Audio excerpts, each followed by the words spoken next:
First, the research on happiness. Happiness drives many of us, and yet oftentimes down the wrong road. And it's not till later on in our life or an experience that we realize, sort of how misdirected we actually were based on our own true beliefs.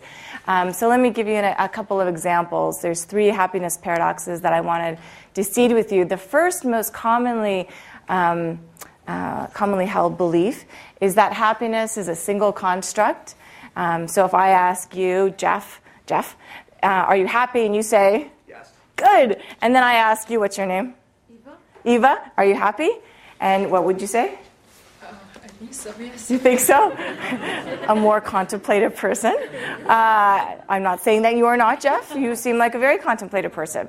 But the idea there is that when you're thinking of happiness and you're saying maybe yes versus definitely yes, that at some level we think we're kind of talking the same language, that I know what you mean and it's probably something similar or comparable to what Jeff means.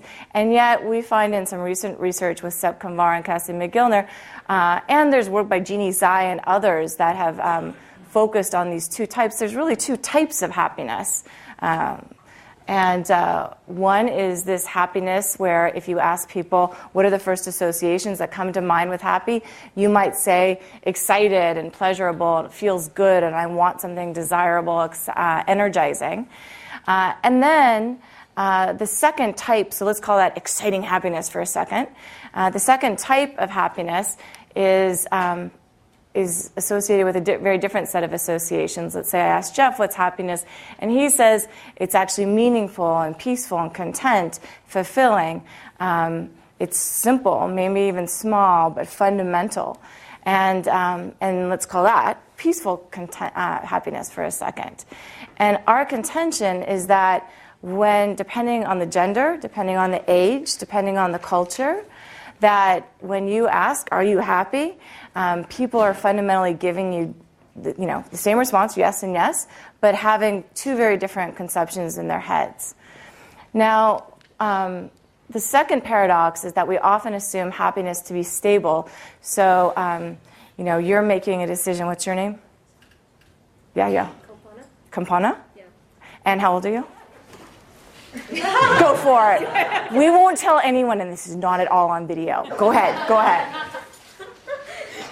27. All right. So, and you're making decisions, right? You're thinking about jobs or grad schools or houses you might live in, who you might marry or not, and it's based on. This is a little too personal, right? Is this too personal? We'll move away from you shortly. You can hang on. You can do this.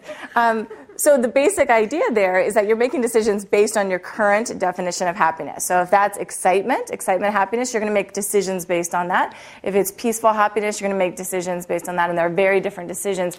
What's important in this research, though, is that happiness is moving. So what you're feeling right now at age 27, even though you presume that's the same type of happiness you'll feel at age 35 and 40, we show that it systematically changes.